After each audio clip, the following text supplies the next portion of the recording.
All right, so tell us about what you got going on. So Zero Duck 30 started in 2004.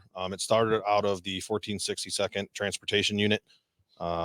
We take veterans and first responders waterfowl hunting between September and February for free. They do not pay. At some point, we found that there's a few veterans that couldn't afford it. They really needed to get out. And some of them, to be honest, they didn't even want to hunt. They just wanted to hang out with someone to talk to. Um, with the fundraising that we've been doing, we've been able to sponsor veterans to come out with us, and they don't have to, afford that cost. Which, to be honest with you, it could have been their gas to go to work the next week, could have been their lunches, what it may be. So, for us to alleviate some of that cost, that's what we're here to do, to get them out in the boat to be able to talk to a veteran or another first responder, whoever it may be, for peer to peer. Everybody knows we don't like going to counseling and we don't like talking to professionals, but it's way easier to talk to your battle buddies. At some point, like myself and Butters, we were not in the same units or anything, and Not even in the same area yeah, not even code. the same areas. And after everything was said and done, we've been out for a while, and it was just a military thing. We just hit it off, and that's how every single military person has been in this group. The best part about it is I get to meet people I would have never ever met before in my life. Right. From, I mean, all over the place. We've had people from other states come out here and hunt with us as well, and we have people in other states that have opened their homes and helped get places for veterans in Michigan to go hunt for free. Yep. So that works out as well. The coolest thing that's happened so far, and I'll throw him under the bus, was it took me 3 years to get this Marine long shot to come out and hunt with us. 3 years in the making, and finally she comes out. And I don't even, how many birds did we shoot that day? It was quite a few, I think. I think it was For like sure. 24, Quite a few. 24 some birds, and It those was a were lot. just It they're was a like lot of fun. they're dog food birds. They're It was still fun they're real shooting shit them. birds, but we fucked them Cormorants. up. But we had such fun that day, and it just it clicks. You're like, these are my people.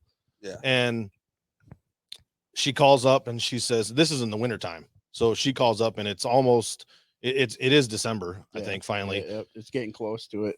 And our summer program is Bikes and Battle Buddies, which we still ride in December.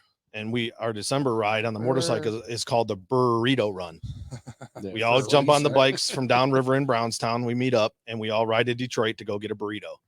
it's just a And lunch stop. yeah, that's it. Just go to lunch. And she had asked, hey, think anybody would mind or have an open seat that I might be able to go with? And I was like, maybe. Hang on real quick. So I called Butters up. I'm like, hey, is there any chance you have an open seat? Somebody that comes with Zero Duck 30 really wants to just go for a ride and maybe just try it out. She has a license, or had her license a long Oh, time she ago. still got, yeah, Yeah, she still has it? she got it a long time ago and didn't even realize it that she had her license because her parents told her that they really didn't want her to buy a motorcycle. She had young kids at the time. Parents didn't feel that it was wise because if something happened to her, then where would the kids be at and stuff like that. So um, at that point, she hit Tony up and was asking him if she could find somebody to ride with. So I'm all right, cool. Uh, I told him, yeah, sure, no problem. He puts us in a group chat, and I left that we're- group chat. we're chatting, and back and forth, and something was said, and I said, sure, you can ride me anytime.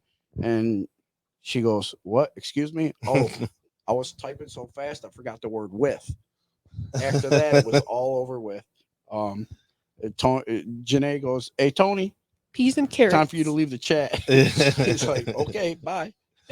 And then we've been talking ever since. So, Yeah, now they're the dynamic duo. right. So our first ride was supposed to be the burrito run, but I had another ride with another group of my friends going to the Heinz Drive doing the Christmas lights on motorcycles. Okay.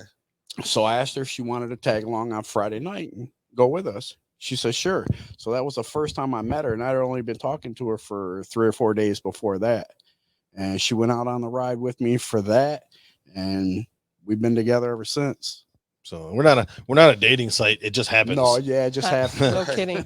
But the whole thing is that we have that crossover between the two groups that, some people don't like doing stuff in the winter. They'll come out in the summer. Some people are like, hey, in the wintertime is when we get really depressed. You're not doing anything. You need something to do. Duck hunting does not allow you any time to sleep. Well, I mean, it does for me because I get out there at 3:30. So I sleep from 3:30 to about sunlight for shooting time. And everyone else is all geeked. And I'm like, pass the hell out. It's cold. And it's cold. And I like it. But these two groups afford us to be able to bring veterans together and keep them active. A lot of what it is like they say, idle hands, idle minds. You just start going down a path where, you may not return from. And that's what we're trying to prevent, is reducing the 22. That's the only way we know how to do it. We're not set up to support financially, pay bills for any veterans or something like that. We're here to keep them active, get them a battle buddy, get them that feeling of family we had when we were in. Hell, even going to the DFAC for us, we go out to lunches and dinners, and it's, you would think we were all deployed together the way we all talk. Yeah, absolutely. Right, yeah, for sure. And that's really what this is cultivating. And it's given us the opportunity to work with the community downriver as well, everywhere from Monroe all the way, Brownstown, Trenton, wherever. The one we just did was Golden Key camp for Lisa Keck, who started the camp in Gladwin for children and families affected by cancer. We raised $1,800 in about 6 hours for them. Yep. Which is to help with her doing her raffles and the 50/50s, and Michigan Biker Law sponsors us for our events as well and gets our name out there.